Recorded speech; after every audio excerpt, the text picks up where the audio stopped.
Let's start this story by saying this happened 12 years ago. I'm now happily married with 3 children and regret absolutely nothing. I was with my new ex for 3 years. I had noticed that she was being extremely controlling. I was expected to give every little detail of my day and tell her my schedule in advance, and if I deviated from that, she would be very upset. She chalked it up to just bad feelings she was having and shrugged it off as her paranoia for past relationships of infidelity. I had never once cheated or strayed, and I never gave her a reason to act like this. It felt unbecoming of my fiancé to act in such a way. Now this is where it gets juicy. After she had asked for my schedule to make plans, as mine tends to be more hectic than hers, I noticed she was texting someone. In my line of work, if I put in more than 40 hours, I have the ability to take time off at will as long as the work is completed at a later date. I was very good friends with a brother and still am. We laugh about this to this day, and he actively reminds her of it. I messaged him stating I wanted to do something special for her a little bit earlier than our anniversary to make sure it was a special surprise.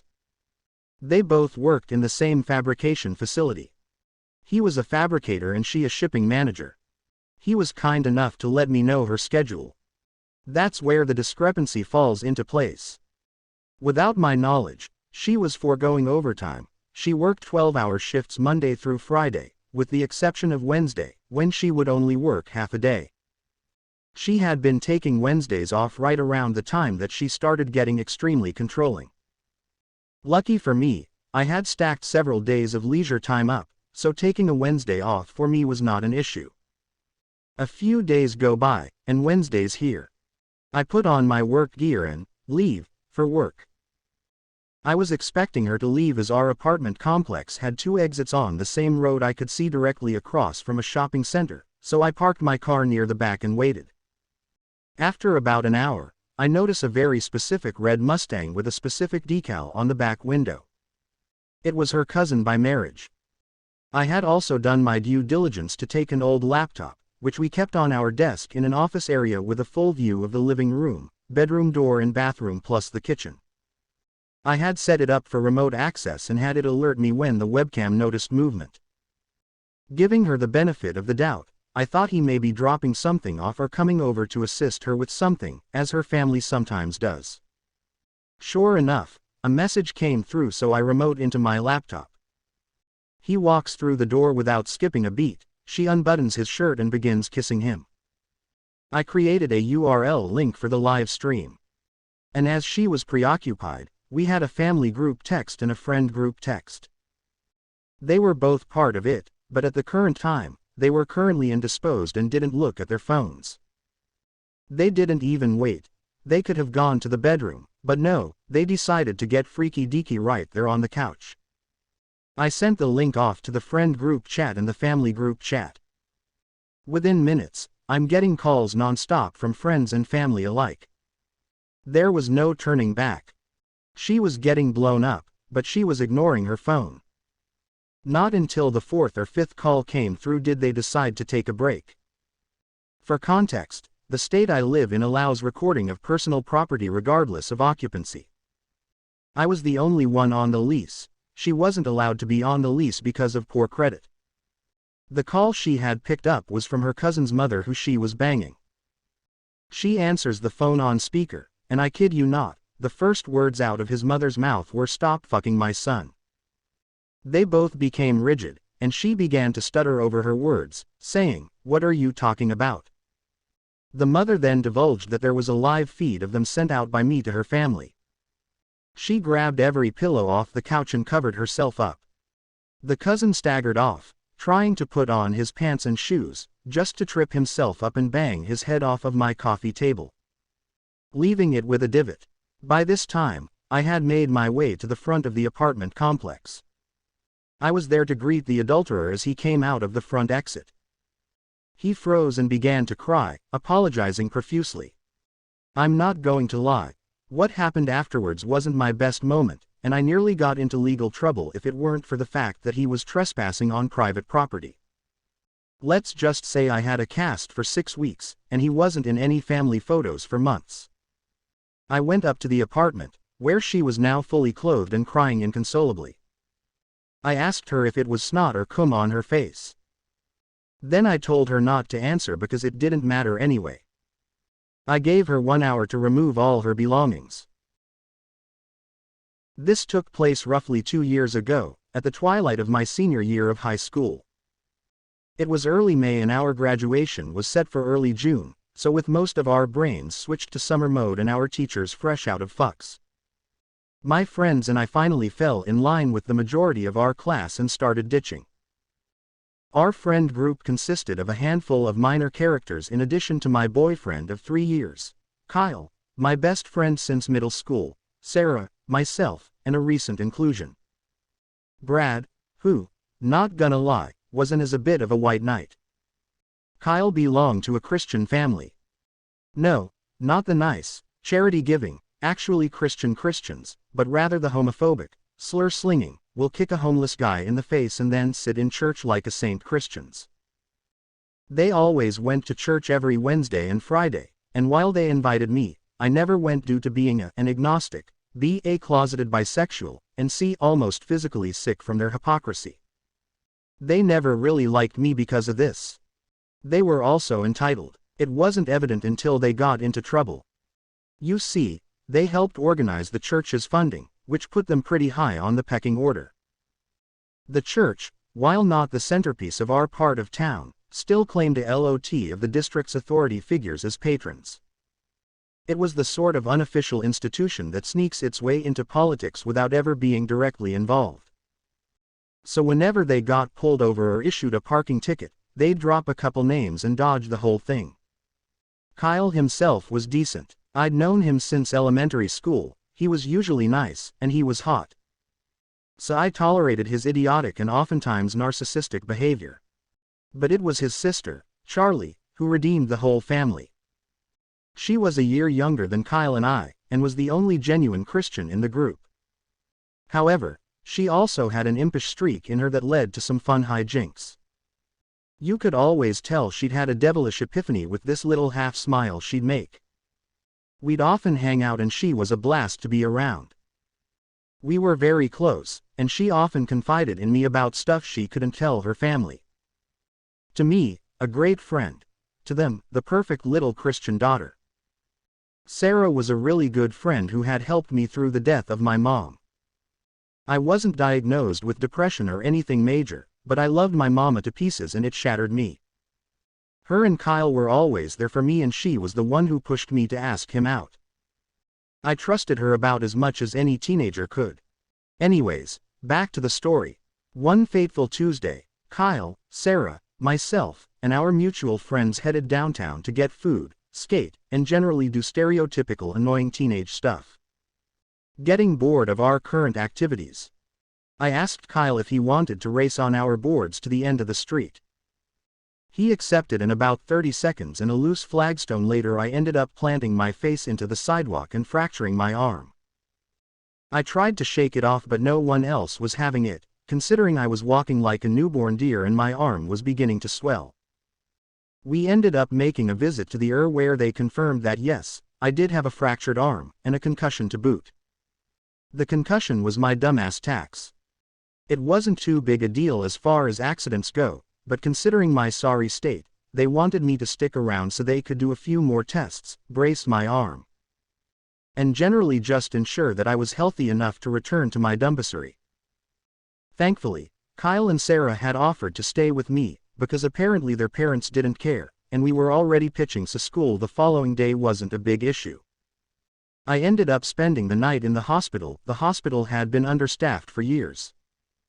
So once your condition was considered stable they tended to shove you into limbo and went home the following day with the usual concussion orders. Effectively I was to become as a vegetable for 10 days. Wanting to get back to my recently achieved freedom I complied, meaning I spent about 7 days sleeping and eating.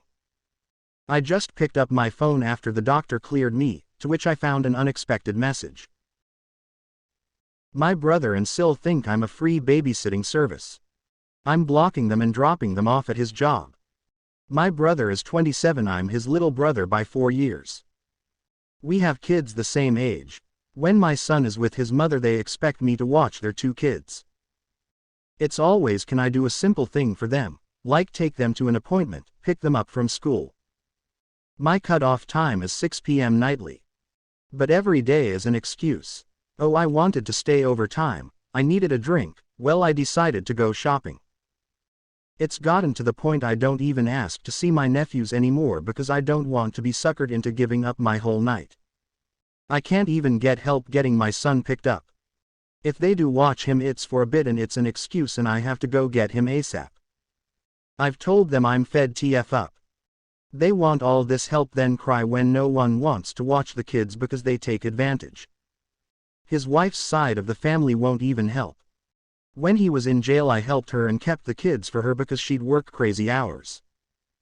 Today I took my oldest nephew shopping for some shoes at 3 p.m. His birthday was last week and he received a lot of money. It took about 30 minutes and he wanted to stop and get his brother some food. I get to their home, no one is there. I'm calling mom, dad over 40 calls no one is answering. Being a responsible adult I didn't leave him there alone. It's now 9 p.m. where I'm from and they want to argue about not getting the kids. My dad said I should just suck it up that it's family and I know they do this. My mom says to cut it off and refused to help. When I called my brother's job they said he's there and hasn't even asked to leave. So I'm planning to drop them off at the hotel he works at and leave. Around 10:30 I decided to drive around to the Sill favorite bars. I found her and let the bouncer know her kids were outside. She came out 2 minutes later screaming that I'm ruining her night. She was drunk off her ass already. A 6 feet 4 inches guy comes behind her asking if she had a problem. And happy to finally meet her kids. She has been cheating, no shocker honestly.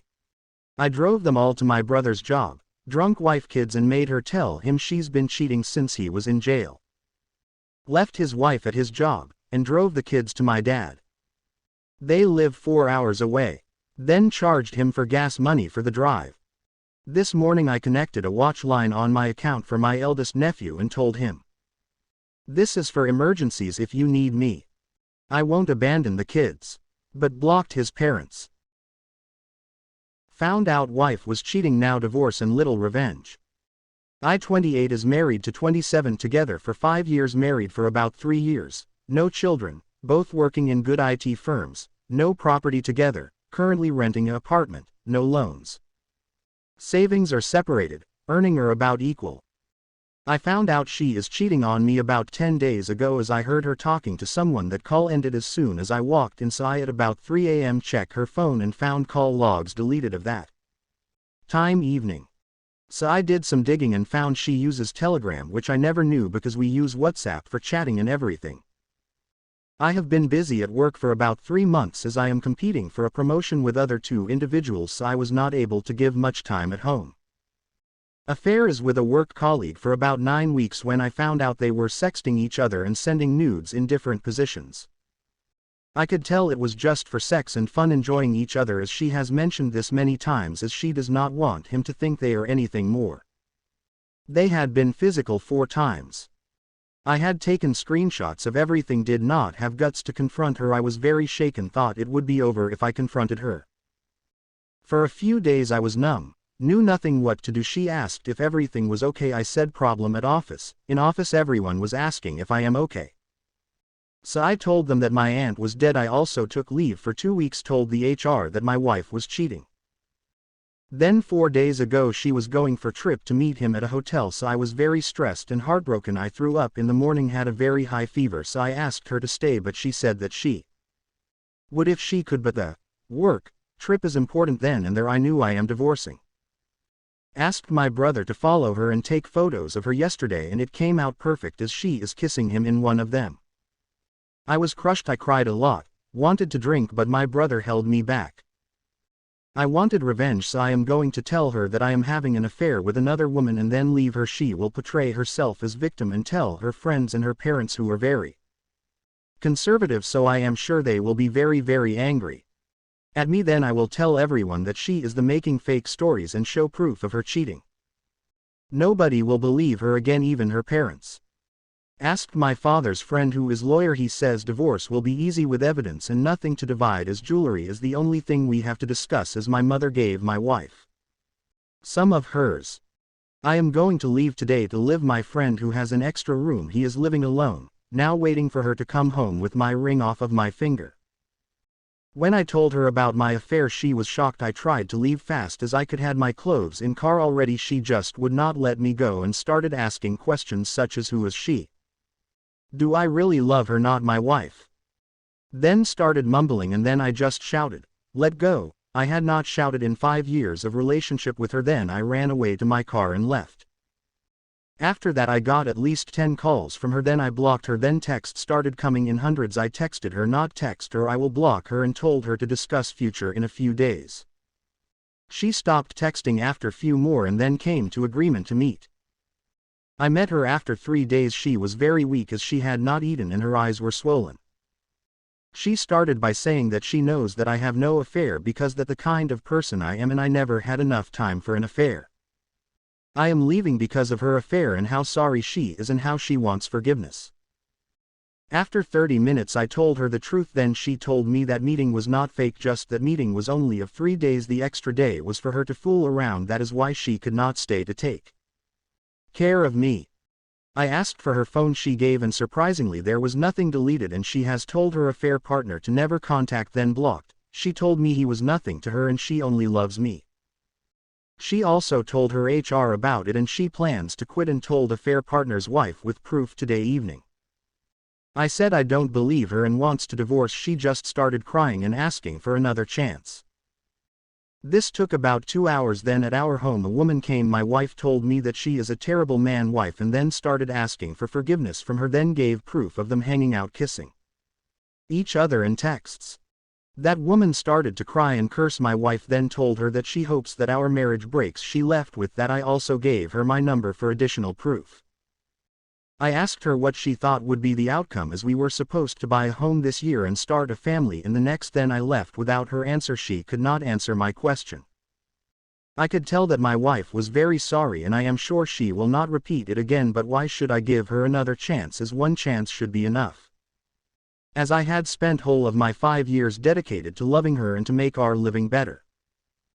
Then next day I got a call from her father telling me how sorry he is and it is up to me to divorce or not, but he told me that her daughter is sincere in forgiveness, asked me to consider to give her another chance. Then nothing happened till today. I started going to office and my wife has not resigned, but her AP has. It seems that HR has fired him, not her, put on hold, as she is important for team currently. I got this info from HR through Facebook. She keeps texting me and also visited my brother, thought I was living with him. She left as soon as she knew I was not there. Nothing happened till now. I know she is very remorseful. She had done anything I could ask for, but still, should I forgive her? And to be honest, I still love her very much, but I don't want a toxic or loveless marriage. Also, I want to be able to trust my partner with anything and everything. My wife cheated on me for 5 years and now I feel absolutely nothing for her. Nothing. And it scares me. Here are the key details. My wife, Wendy, and I met through friends 7 years ago, dated for 2 years and have been married for 5 years. I worked my tail off as an associate at my firm, putting in 60 hours a week for the first 2 years of our marriage. That effort paid off and I'm doing well professionally. Wendy was a teacher at a private school, but as soon as we got married, she quit so she could go back to school for her master's in education and is currently in an educational doctoral program while working part-time. This was a bit of financial strain, since I wanted to pay off my student loans as quickly as possible, but we managed. My wife had an old laptop that she was using when we started dating. I found it in a box in a closet. She said it crashed and wouldn't work any longer. I plugged it in, tried to turn it on. Nothing. When we met, Wendy took pictures of everything, primarily selfies of her with others. Knowing that she must have had some pictures of us from that time, I yanked the hard drive and looked at it. It seemed okay. The problem must have been somewhere else. Wanting to surprise her with pictures of when we first started dating, I waited until she left to go visit her sister before I plugged it into a SATA cable connector to my PC. There were pictures there. Plenty of pictures. Some were of us on dates, laughing, smiling. They brought back some good memories. But there were also others of her with different people. One person in particular I remembered. His name was Bob, and Wendy had dated him before me. There were lots of pictures of her and Bob. I wanted to grab only our pictures, so I thought the easiest way would be to organize them by date, figuring the latest pictures would be of only us. But when I clicked them by date, a lot of her pictures with Bob were jumbled up with pictures of us. I began to open the pictures one by one and noticed that in a few of her pictures with Bob, where they were cuddling and kissing, she was wearing a necklace locket that I had given her as a birthday present in the second year we were dating. I had to borrow the money from my brother to buy it. I looked at the dates on the pictures and a pattern emerged. On the days and weekends when school required my undivided attention, the times when she went to her mother's house, or her sister's house, to give me peace and quiet, she was meeting up with Bob behind my back. I was furious. It felt like fire ants were chewing on my brain, my heart, in my guts. I wanted to punch through the walls, but then something snapped and I went numb. I began to see and think in very cold, analytical terms. I copied all of her pics, all of them, not just those I'd seen, to a flash drive. I packed a bag, grabbed some suits, took the thumb drive and went to stay with my brother across town. I left her laptop hard drive plugged into my PC with a picture of her kissing Bob on the monitor. The only note I left behind was a sticky note with an arrow on it pointing to the necklace locket. Wendy tried to call me from her mother's house but I didn't answer. It wasn't until a few hours later, after she presumably got back to our apartment and saw the picture on the monitor, that she blew up my phone with VMs and texts. I ignored them all. I've already met with another associate who works in the family law department about separation and divorce. We have no children or real property, since a lot of our money went to paying off my loans and for her tuition. My firm circled the wagons around me so her calls go to VM. She's not allowed onto the property. Wendy tracked me down at my brother's house, but he made it clear to her on the phone that if she tries to come over, he'll set his Dobermans on her. He told me she was screaming, sobbing, and begging on the phone. It didn't make me sad or happy or anything. I felt nothing. My marriage is over. I've accepted that, but it's been 2 days and I still feel nothing.